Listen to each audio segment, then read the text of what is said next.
नमस्कार। दूरदर्शन के सभी दर्शकों का हार्दिक स्वागत है, अभिनंदन है। हमारे देश का चरित्र अनेक विषयों में यदि हम बात करते हैं तो बहुत अलग है, बहुत विश्व में जो चीज़ें दिखती हैं उनसे बहुत विशिष्ट है। और हम इस संदर्भ में ये भी कह सकते हैं कि हमारे यहाँ खास तौर पर ऐसे लोगों को पूजा जाता है जो त्याग करने वाले लोग होते हैं, जो तप करने वाले होते हैं।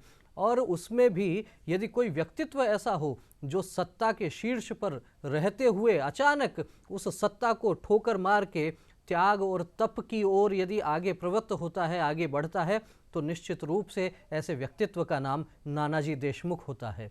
नानाजी देशमुख के प्रेरणादायक जीवन पर चर्चा करने के लिए आज हमारे स्टूडियो में पधारे हैं श्रीमान महेश चंद्र जी शर्मा। महेश जी, आपका बहुत बहुत स्वागत है।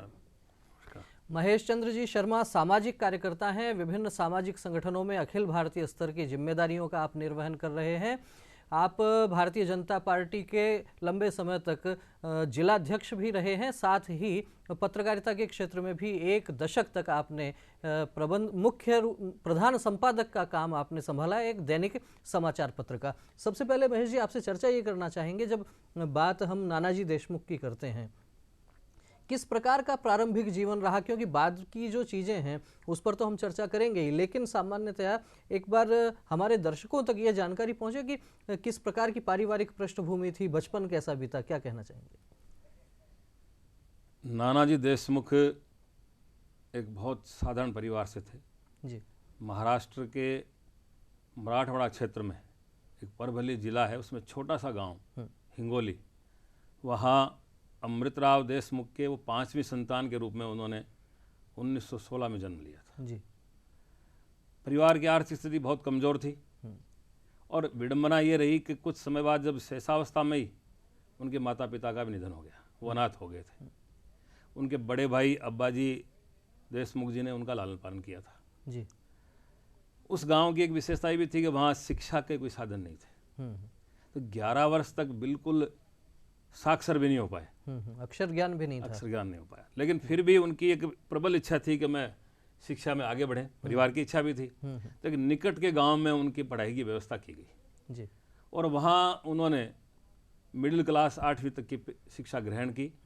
वहाँ के शिक्षकों का विशेष रूप से स्नेह इसलिए रहा कि वो तीव्र और बुद्धि के थे और उनको लगा कि निश्चित रूप से नानाजी बहुत आगे अच्छी शिक्षा प्राप्त कर सकते हैं जी। तब उन्होंने तय किया कि हम कहीं और उनको शिक्षा के लिए आगे भेजें। जी। तो उसी क्षेत्र में वासिम नाम का एक गांव था, वहाँ पर सेकेंडरी स्कूल थी जी। वहाँ उनको अध्ययन के लिए भेजा गया। वहाँ उनके परिवार का एक परिचित और घनिष्ठ संपर्क का परिवार था, पाठक परिवार। उस परिवार में उनको शरण मिली। अच्छा। और वहाँ उन्होंने अपना अध्ययन प्रारंभ किया। जी। उस परिवार का एक बालक, उनका भी नाम अब्बाजी था। अच्छा। अब्बाजी पाठक, वो उनके साथ कक्षा में थे, उनके घनिष्ठ मित्र बने और दोनों ने परिवार के प्रत्येक काम में हाथ मटाना भी प्रारंभ किया। तो महेश जी, जिस प्रकार से आपने बताया कि प्रारंभिक जीवन जो था वो संघर्षों वाला जीवन था और मुख्य रूप से महाराष्ट्र के ये रहने वाले थे, वहाँ जन्म हुआ इनका, लेकिन जब हम नानाजी देशमुख की जीवनी पढ़ते हैं तो ध्यान में आता है कि उच्च शिक्षा के लिए राजस्थान के पिलानी में वो पहुँचते हैं। आर्थिक स्थिति बहुत विषम थी और 10-11 वर्ष की आयु तक अक्षर ज्ञान भी नहीं था। किस प्रकार से महाराष्ट्र से इतनी दूर चल के और उच्च शिक्षा के लिए वो पिलानी पहुँचे? ये जो बीजारोपण हुआ, ये उस समय जब वो उन्होंने मैट्रिक के लिए वहाँ पाठक परिवार में आकर पढ़ने लगे, उसी समय उनके मन में एक भाव था, उन दोनों मित्रों के भी था जी। कि हम आगे कहीं न कहीं उच्च शिक्षा ग्रहण करें। और उस समय भारत में पिलानी भी एक इंटर कॉलेज के नाते बड़ा नाम हुआ करता था और उनकी इच्छा और आकांक्षा थी कि हम वहाँ पढ़े। पर उन्होंने जो 2 साल मैट्रिक करने का जो समय था जी। उस पूरे समय में उन्होंने एक अभियान के तौर पर यह प्रयास किया कि हम घरों में सब्जी और फल लोगों को घर ले जाकर देंगे और उससे जो मुनाफा होगा वो इकट्ठा करेंगे। और 2 साल उन्होंने इकट्ठा किया, तो कहते हैं उस समय होम डिलीवरी करके, और वो पैसा इकट्ठा करके उन्होंने पिलानी में जाकर दाखिला लिया। इस प्रकार से पिलानी पहुंचे। पिलानी पहुंचे। तो निश्चित रूप से इस प्रसंग से समझा जा सकता है कि जो भी श्रेष्ठ पुरुष होते हैं वो किस प्रकार से अपने आगे का जीवन तैयार करने के लिए संघर्ष करते हैं। और निश्चित रूप से ये भी कहा जा सकता है कि संघर्षों के साये में असली आज़ादी पलती है, इतिहास उधर मुड़ जाता है जिस ओर जवानी चलती है। युवा अवस्था में जब संघर्ष उनके सामने आए, उनसे डरे नहीं, उनसे डिगे नहीं, अपितु जिस प्रकार से जो भी स्थिति परिस्थिति बन सकती थी उनका सामना करते हुए नानाजी देशमुख महाराष्ट्र की धरती से चलकर और राजस्थान में आते हैं उच्च शिक्षा के लिए। हम कह सकते हैं कि शिवाजी महाराज की भूमि से चल के महाराणा प्रताप की भूमि पर आते हैं, क्योंकि आगे चलकर नियति को उनसे बहुत बड़े काम करवाने थे, इसलिए यह यात्रा भी आवश्यक थी। महेश जी, चर्चा आगे बढ़ाते हुए हम जानकारी ये चाहेंगे कि ये तो बात उनकी प्रारंभिक शिक्षा की, उच्च शिक्षा की हुई, बहुत संघर्ष भी उन्होंने किए, लेकिन नानाजी देशमुख का नाम हम मुख्य रूप से देखते हैं तो देश के एक बहुत बड़े राजनीतिज्ञ के रूप में, बहुत बड़े सामाजिक कार्यकर्ता के रूप में और समाज की दिशा बदलने वाले लोगों के रूप में हम बात कर सकते हैं। तो सामाजिक जीवन की शुरुआत किस प्रकार से हुई, किस प्रकार से वो राष्ट्रीय स्वयंसेवक संघ से जुड़े, क्या कहना चाहेंगे? नानाजी जब वाशिम गांव में अध्ययनरत थे तो वहीं उनका संघ से परिचय हुआ। डॉक्टर हेडगेवार जी जो राष्ट्रीय स्वयंसेवक संघ के प्रथम संचालक थे जी, उनका भी वहाँ उस परिवार में भी आना जाना था, पाठक परिवार संघ से जुड़ा हुआ था। और धीरे धीरे संघ के प्रति उनका लगाव बढ़ा और एक मन में राष्ट्र के प्रति, राष्ट्र के भाव जो उनके मन में जागा, उसको लेकर के एक धीरे धीरे दिशा बदली। पिलानी में आने के बाद भी जब उनके साथ वहीं उसी स्थान से 2 मित्र और थे, वो 4 मित्र यहाँ पढ़ते थे और यहाँ वो एक फुटबॉल के अच्छे खिलाड़ी भी थे। यहाँ भी शेखावाटी में जो संघ का प्रभाव था वो उस संघ से जुड़े रहे और संघ कार्यों में धीरे धीरे रुचि बढ़ती गई। एक विशेष बात और रही जो उनके जीवन के साथ बहुत एक अपने आप में अनूठी बात है कि नानाजी उनका अपना परिवार का दिया हुआ नाम नहीं था। उनका बचपन का नाम जो परिवार ने, पिताजी माता पिता ने रखा, वो चंडिका दास था जी। पर ये नाम जो उनको मिला, ये कहते हैं इस समाज ने दिया, क्योंकि नाना का अपने आप में जो परिवार के प्रति, बच्चों के प्रति स्नेह होता है, वैसा उनका स्नेह हर पीड़ित व्यक्ति के साथ हुआ करता था।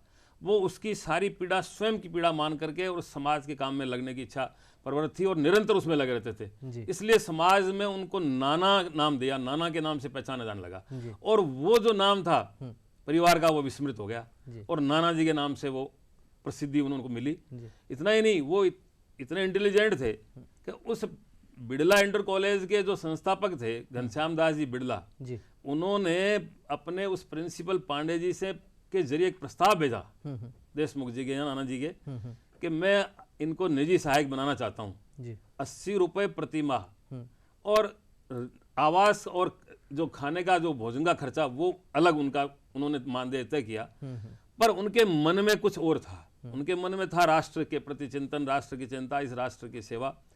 ये जो पीड़ित और पीछे रह गए लोग, उनके प्रति काम की एक जो ललक थी, इसलिए उन्होंने वो प्रस्ताव अस्वीकार कर दिया और उसी समय उन्होंने तय किया कि मुझे इसी दिशा में जाना है। और पिलानी से इंटर करने के तुरंत बाद 1940 में वो नागपुर प्रथम वर्ष करने चले गए जी। और प्रथम वर्ष के दौरान ही उन्होंने डॉक्टर हेडगेवार जी का अंतिम जो उद्बोधन था वो सुना और उनसे वो बहुत ज़्यादा प्रभावित हुए और उन्होंने निश्चय किया कि मैं अब परिवार की बजाय अपना पूरा जीवन इस राष्ट्र को समर्पित करूँगा।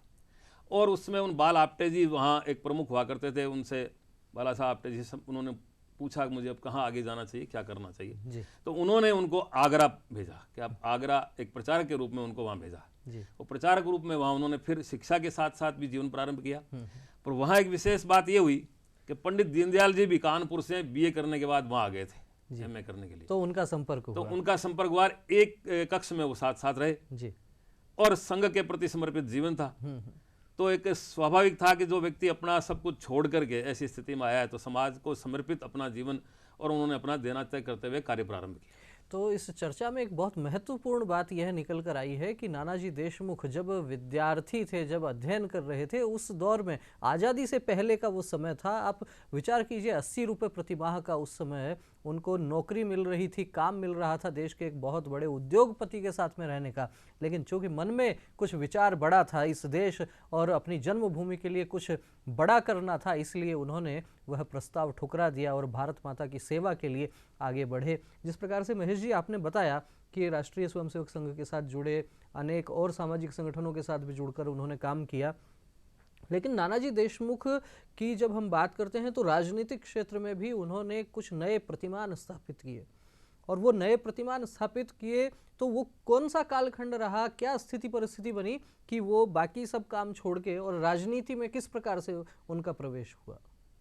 देश की आज़ादी के बाद भारत में जब राष्ट्रीय सरकार बनी जी, और राष्ट्रीय सरकार में उस समय का एक बहुत प्रतिष्ठित नाम रहा, हिंदू महासभा के राष्ट्रीय अध्यक्ष थे, और भारत में अपने आप में एक वो भी अपने आप में अद्वितीय नाम था, डॉक्टर श्यामा प्रसाद मुखर्जी जी, और उनको भी राष्ट्रीय सरकार में शामिल किया गया। उद्योग मंत्री की उनके पास जिम्मेदारी थी। उद्योग मंत्री के रहते हुए जब पंडित नेहरू ने राष्ट्रीय जब नीतियां तय हो रही थी तो कश्मीर को लेकर जो प्रसंग चला जी, कि एक देश में दो विधान, दो प्रधान, दो निशान, जी, इस व्यवस्था के वो समर्थक नहीं थे, वो ध्रुव विरोध थे। वो नहीं चाहते कि एक देश में दूसरा देश खड़ा हो। और नेहरू की और भी कुछ नीतियों को लेकर उनके मन में ये था कि नेहरू की जो वर्तमान नीतियां हैं उस भारत के हित में है नहीं, इस देश के विकास और इस देश की सक्षमता जो कैसे हो उसके प्रति, इसलिए उन्होंने तय किया कि मैं नेहरू की इन नीतियों से सहमत नहीं हूं, तो मुझे कहीं न कहीं दूसरा दल बनाना चाहिए। और उन्होंने अपने पद से त्याग पत्र दिया जी, और त्याग पत्र देकर के वो उस समय द्वितीय सरसंघचालक श्री गुरुजी के पास गए, राष्ट्रीय स्वयंसेवक संघ के जो द्वितीय सरसंघचालक थे, और उन्होंने गुरुजी से निवेदन किया कि राष्ट्रीय हित में इस भारत के लिए और इस राष्ट्रीय एकात्मता के लिए राष्ट्रीय स्वयंसेवक संघ को राजनीतिक दल में परिवर्तित किया जाना चाहिए। पर गुरुजी ने स्पष्ट कहा कि हमारा लक्ष्य और हमारा जो संकल्प है वो व्यक्ति निर्माण है, चरित्र निर्माण है, राष्ट्र निर्माण है, हम राजनीतिक क्षेत्र में नहीं जा सकते। यदि आप कहीं दल बनाना चाहते हैं तो हम कुछ कार्यकर्ता आपको दे सकते हैं जी, और उस समय उन्होंने 5 ऐसे नाम कार्यकर्ताओं के उन्होंने दिए। उनमें 2 प्रमुख नाम थे, पंडित दीनदयाल उपाध्याय और नानाजी देशमुख। उन्होंने जनसंघ में काम के नाते उनको श्यामा प्रसाद मुखर्जी के साथ भेजा। इसलिए अनायास जो व्यक्ति राजनीति से अलिप्त रहने वाले थे वो राजनीति में उनको आना पड़ा। राजनीति में जब पंडित जी के साथ काम करने का संगठनात्मक जिम्मा उन्होंने लिया, जी, संगठन संरचना उनकी जिम्मेदारी थी, हाँ, पर वो राजनीति में भी राजनीति से अलिप्त रहकर चाहते थे कि देश राजनीति केवल सेवा का पर्याय बने जी, और राजनीति स्वार्थ परक नहीं हो, व्यक्ति केंद्रित नहीं हो, राष्ट्र केंद्रित हो। ये लक्ष्य लेकर के उन्होंने बहुत से प्रतिमान और मानदंड तय किए कि हम इस संगठन में राजनीति को इस दिशा में ले जाना चाहते हैं। तो निश्चित रूप से कहा जा सकता है कि नानाजी देशमुख जब पंडित दीनदयाल उपाध्याय के साथ में श्री गुरुजी की प्रेरणा से जनसंघ में आते हैं, श्यामा प्रसाद मुखर्जी के साथ में मिलकर काम करते हैं, तो जो बात हम पंडित दीनदयाल उपाध्याय के संदर्भ में देखते हैं, पंडित दीनदयाल उपाध्याय अक्सर कहा करते थे कि मैं राजनीति में संस्कृति का राजदूत हूँ, ठीक उसी प्रकार का जीवन नानाजी देशमुख ने भी राजनीति में रहते हुए जिया। अनेक आंदोलनों की जब हम बात करते हैं तो उनका नेतृत्व भी नानाजी देशमुख ने किया। महेश जी, सबसे बड़े आंदोलन की यदि बात की जाती है तो बात होती है आपातकाल के खिलाफ जो आंदोलन हुआ, पूरा देश जिस प्रकार से एकजुट हुआ, उसके लिए कहा जाता है कि नानाजी देशमुख की बहुत बड़ी भूमिका थी। क्या कहना चाहेंगे? पंडित दीनदयाल जी के हत्या जब हुई उसके पश्चात उन्होंने जनसंघ का काम संगठनात्मक छोड़ा नहीं था, उस काम को आगे बढ़ाने का प्रयास भी किया था जी, और 1972 में उन्होंने दीनदयाल जी की स्मृतियों को चिरस्थायी रखने के लिए दीनदयाल शोध संस्थान की स्थापना की जी, और वहीं से एक त्रैमासिक पत्रिका मंथन का प्रकाशन प्रारंभ किया जो अंग्रेजी और हिंदी दोनों में प्रकाशित होती थी। जी, जो वैचारिक दृष्टिकोण से जिस विचार के लिए संगठन काम करता था उसकी प्रस्तुति उसमें सहज रूप से वो राष्ट्र के सम्मुख प्रस्तुत करते थे। पर उन्हीं दिनों जब जयप्रकाश नारायण ने समग्र क्रांति के एक आंदोलन का आह्वान किया और जयप्रकाश जी के करीब आने का उनको अवसर मिला जी, तो उनको जयप्रकाश जी के जीवन से लगा कि वो भी एक वैसा ही जीवन था जो स्वयं राजनीति से अलग रह करके इस देश की राजनीति को निश्चित रूप से एक अलग दिशा में ले जाना चाहते थे, एक सुचिता की ओर, एक विशुद्ध रूप से हम राष्ट्र सेवा की राजनीति करें, उस दिशा में जाना चाहते थे। तो उन्होंने उस आंदोलन में बहुत सी अपनी जिम्मेदारी और भागीदारी निभाते हुए बहुत सा अपने हिस्से में काम लिया और उस आंदोलन को मूर्त रूप देने के लिए पूरे देश में जी एक नया संदेश जारी किया और उनको उसमें सफलता भी मिली। आपातकाल के खिलाफ जो आंदोलन हुआ उसमें क्या किस प्रकार की भूमिका रही? ये आंदोलन भी एक रूप से आपातकाल के खिलाफ इसलिए था कि आपातकाल लगा इसी आंदोलन कारण था। जी तो इंदिरा जी का चुनाव जब अवैध घोषित कर दिया गया था जी और इस आंदोलन में था, तो एक बहुत बड़ा आंदोलन पूरे देश में समग्र क्रांति के नाम से इसी नाते था कि इंदिरा जी पद छोड़ें और उसके प्रतिकार स्वरूप इंदिरा जी ने आपातकाल की घोषणा की जी और राजनीतिक दलों को प्रतिबंधित किया और गिरफ्तारियां प्रारंभ की थी। लगभग सारे संगठन प्रतिबंधित हो गए थे। जी तो उस आपातकाल के विरोध में उन्होंने अपनी बहुत बड़ी भूमिका तय की और कार्यकर्ताओं को भी एक संदेश था कि हम इस आपातकाल से पीछे नहीं हटेंगे, इसका दृढ़ संकल्प के साथ मुकाबला करेंगे। और जेलों में हजारों कार्यकर्ता गए, आपका भी उस समय जेल में जाना हुआ। और उस समय उस आंदोलन के नाते डॉक्टर राम मनोहर लोहिया, चौधरी चरण सिंह जी और मोरारजी देसाई, ऐसे अनेक लोगों से संपर्क आया।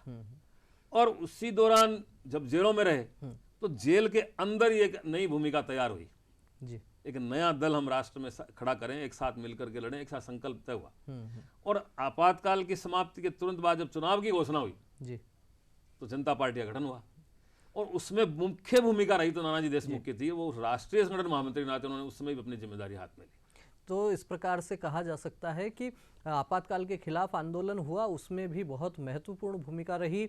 उसके बाद में जो जिस प्रकार से जनता पार्टी का गठन होता है उसमें भी बहुत महत्वपूर्ण भूमिका नानाजी देशमुख की रही। लेकिन इस सब के बीच में एक महत्वपूर्ण बात यह भी दर्शकों तक पहुंचाना आवश्यक है कि नानाजी देशमुख को आप केवल एक वैचारिक नेतृत्व के रूप में ही नहीं याद कर सकते, क्योंकि मुझे याद आता है कि पटना में जिस समय जेपी का आंदोलन चल रहा था, सड़कों पर हजारों लोग आपातकाल के खिलाफ आंदोलन कर रहे थे। पुलिस का दमन चक्र जब चल रहा था तो जेपी पर, जयप्रकाश नारायण पर जिस प्रकार से पुलिस ने लाठियां बरसाई, उस समय जयप्रकाश जी की सुरक्षा के लिए नानाजी देशमुख सामने आते हैं और उन पर जो लाठियां बरसाई जाती हैं उनसे उनको बचाते हैं। इसमें उनका हाथ भी टूटता है। तो निश्चित रूप से कहा जा सकता है कि यदि संघर्ष सड़क का हो या संघर्ष संसद तक का हो, हर एक स्थान पर नानाजी देशमुख डटकर खड़े रहने वाले व्यक्तित्व रहे। और निश्चित रूप से नानाजी देशमुख को केवल उनके इस राजनीतिक काम के लिए ही याद नहीं किया जा सकता, अपितु इसके बाद में उनका जो जीवन रहा वह भी बहुत महत्वपूर्ण जीवन रहा। महेश जी, आपसे चर्चा ये करना चाहेंगे कि नानाजी देशमुख की जब बात करते हैं तो कहा जाता है कि 60 वर्ष की आयु के बाद में राजनीति को पीछे छोड़ दिया कुछ नया करने के लिए। क्या स्थिति परिस्थिति बनी? अचानक सत्ता के शीर्ष पर जो व्यक्ति है, 1977 में जनता पार्टी की सरकार आती है और उस सरकार में मंत्री पद उनको दिया जाता है, उसे ठुकरा कर वो कहते हैं कि नहीं, मुझे कुछ और करना है। क्या कहना चाहते? उस दौरान जब चुनाव हुए, चुनाव में नानाजी की स्वयं की उस समय भी चुनाव लड़ने की इच्छा थी नहीं, क्योंकि वो भी जयप्रकाश नारायण जी के पद चिन्हों पर चलना चाहते थे जी। पर संगठन ने तय किया कि आपको चुनाव लड़ना होगा। बलरामपुर संसदीय क्षेत्र से उन्होंने चुनाव लड़ा जी। और वहाँ की महारानी राजलक्ष्मी को चुनाव में परास्त करके संसद में पहुंचे। लेकिन जिस व्यक्ति के मन में पहले से ही जो बातें तय थी कि हम राष्ट्र की को केंद्रित करके राजनीति करने वाले हैं जी, इस पूरे समाज को हम उन्नति की ओर और संपन्नता की ओर कैसे ले जाएं, उसके लिए राजनीति करने वाले हैं। वो राजनीतिक अवसर मिला, लेकिन उस दौरान ही कुछ घटनाएं ऐसी घट गई कि एक लंबे संघर्ष के बाद कांग्रेस के खिलाफ एक गैर कांग्रेसी सरकार भारत में बनी जी। अच्छे लोग सरकार में थे, लेकिन वहाँ राजनीतिक षड्यंत्र जिस तरह से प्रारंभ हुआ, एक विवाद खड़ा हो गया दोहरी सदस्यता को लेकर के, और एक विषय चला कि संघ जनसंघ वाले फैसला करें कि वो संघ के साथ रहना चाहते हैं कि जनता पार्टी के साथ रहना चाहते हैं। दोनों बात एक साथ चलने के लिए वो तैयार नहीं थे। सामने जो और लोग थे राजनीति में, उस समय जो निर्णय था नानाजी देशमुख का था, अपने आप एक बड़ा निर्णय हम कह सकते हैं कि उन्होंने एक निर्णय लिया कि हम सत्ता के लिए नहीं आए जी। इस देश में हमारा उद्देश्य सेवा करना है, इसलिए हम संघ के साथ रहना चाहेंगे जी। हमारे लिए दल कोई महत्व नहीं रखता, संघ हमारे लिए महत्व रखता है। और वही कारण बना। उन्होंने उसी समय 1978 में एक जयप्रकाश जी के कार्यक्रम में देश को, राष्ट्र को संबोधित करते हुए राजनीति से संन्यास लेने की घोषणा कर दी जी। और उन्होंने कहा कि हम भारत में इस एक रचनात्मक काम करके, इस देश की चिंता करके, प्रत्येक नागरिक और प्रत्येक ग्राम की चिंता करें और राजनीति में एक नए प्रतिमान स्थापित हो। इसलिए उन्होंने एक आह्वान भी किया कि 60 साल की आयु के बाद स्वेच्छा से ऐसे लोग निकलें जिनका विजन, जिनका चिंतन राष्ट्र के प्रति हो। और उन्होंने घोषणा करके स्वयं ने ये कहा कि मैं अब केवल सामाजिक कार्यों में लगूंगा और उन्होंने वहां से पद त्याग करके और वो चित्रकूट आ गए। तो एक बहुत बड़ी घटना भारतीय राजनीति में ये कही जा सकती है और निश्चित रूप से ये कहा जा सकता है कि शायद भारत की राजनीति में इकलौती घटना ये ऐसी रही होगी कि कोई व्यक्ति सत्ता के शीर्ष पर रहता है और उस समय उस सत्ता को ठोकर मार के और वो आता है समाज की सेवा के लिए। नानाजी देशमुख का एक बहुत ही प्रसिद्ध उनका कोट ध्यान में आता है। वो कहते हैं कि बहुत से लोग हमारे देश में भगवान राम की पूजा करते हैं, बहुत से लोग हमारे देश में राजा राम की पूजा करते हैं, लेकिन मेरे मन में वनवासी राम की छवि बसी हुई है। इसलिए सत्ता के शिखर को, सत्ता के गलियारों को छोड़कर मैं वनवासी राम की पूजा करने के लिए वनवासी क्षेत्रों में जाकर काम करूंगा। और फिर राजनीति को उस समय अलविदा कह के नानाजी देशमुख पहुंचते हैं चित्रकूट, गोंडा, बीड़ जैसे स्थानों पर और वहां वनवासियों के बीच में ग्राम विकास के वो काम करते हैं। लेकिन इससे पहले जिस प्रकार से जनसंघ में उन्होंने काम किया, पूरे देश ने देखा, पूरे विश्व ने देखा कि जनसंघ का काम जिस प्रकार से नानाजी देशमुख ने आगे बढ़ाया, पंडित दीनदयाल उपाध्याय का विचार और नानाजी देशमुख का संगठन कौशल और अटल बिहारी वाजपेयी का वक्तृत्व कौशल, ये जो त्रिवेणी थी, इस त्रिवेणी ने जनसंघ के विचार को बहुत आगे बढ़ाया। महेश जी, आपसे चर्चा ये करना चाहेंगे कि जब राजनीति को पीछे छोड़ के और नानाजी देशमुख आगे बढ़ गए वनवासी राम की पूजा करने के लिए वनवासी क्षेत्रों में, किस प्रकार के काम उन्होंने वहाँ वनवासी क्षेत्र में किए?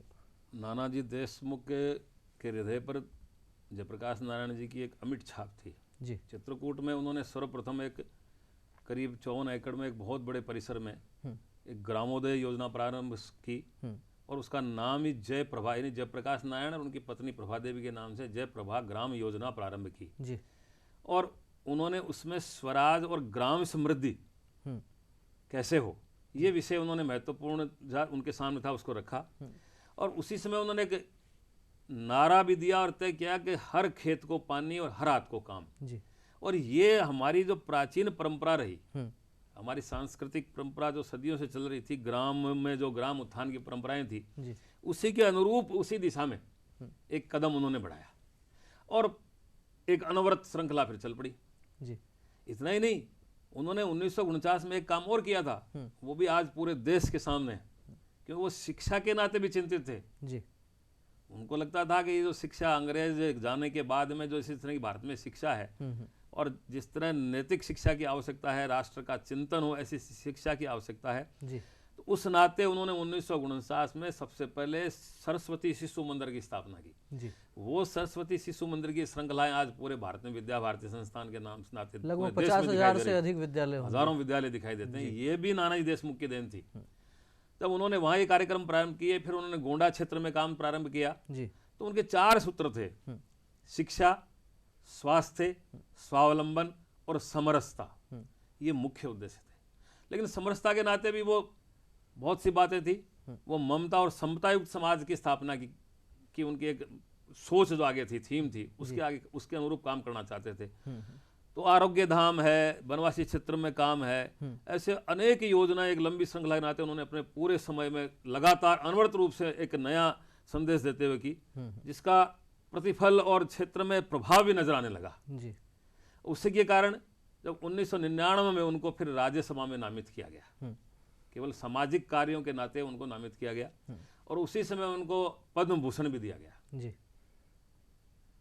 नानाजी ने उसके उसी समय एकात्म मानव दर्शन और अनुसंधान संस्थान की भी स्थापना की। पंडित दीनदयाल जी का एक सबसे बड़ा दर्शन जो था उसको आगे बढ़ाने का लक्ष्य भी उन्होंने लिया और अपने उस जीवन पर्यंत इस बात को आगे बढ़ाते रहे।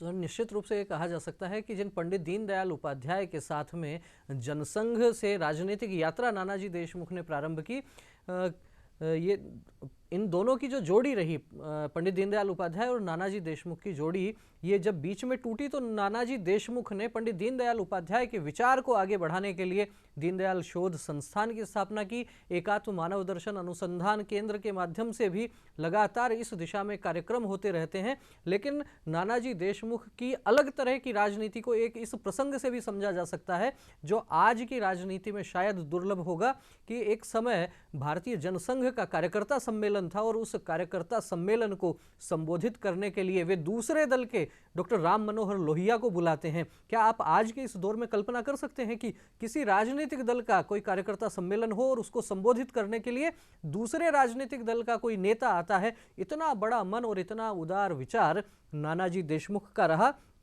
इस चर्चा में यह विषय भी आया कि शिक्षा इस राष्ट्र के लिए कितनी महत्वपूर्ण है और इस दिशा में राष्ट्रवादी शिक्षा, राष्ट्र के लिए राष्ट्र का विचार, ये शिक्षा के माध्यम से पहुंचे। इसलिए नानाजी देशमुख ने जिस एक सरस्वती शिशु मंदिर की स्थापना की थी, वह आज वट वृक्ष बनकर 50,000 के आसपास लगभग विद्यालय हो चुके हैं। विद्या भारती के नाम से एक बहुत बड़ा संगठन खड़ा हो गया है और लगातार चित्रकूट, गोंडा, बीड़ जैसे वनवासी क्षेत्रों में रह के वनवासी राम की छवि को अपने हृदय में अंकित करते हुए नानाजी देशमुख लगातार आगे बढ़ते गए और इस कृतज्ञ राष्ट्र ने भी उन्हें भारत रत्न का सम्मान भी दिया। निश्चित रूप से उनके मन में यह विचार रहा होगा कि अशिक्षित को शिक्षा दो, अज्ञानी को ज्ञान, और शिक्षा से ही बन सकता है मेरा भारत देश महान। इस देश को महान बनाने के लिए सत्ता को ठोकर मार के वनवासियों के बीच में जाके और लोगों के बीच में जाके ग्राम विकास के अद्भुत अभिनव प्रयोग नानाजी देशमुख ने किए। विनोबा के भूदान आंदोलन के साथ भी वे जुड़े, दलों की सीमाओं के परे जाकर इस राष्ट्र को आगे बढ़ाने के लिए काम किया। ऐसे श्रेष्ठ महापुरुष को हम सब श्रद्धांजलि अर्पित करते हैं, उन्हें नमन करते हैं। महेश जी, आप हमारे स्टूडियो में आए, आपने नानाजी देशमुख के प्रेरणादायक जीवन पर इतना सुरुचिपूर्ण तरीके से आपने विषय रखा, आपका बहुत बहुत धन्यवाद। नमस्कार। बहुत बहुत आपका ही बहुत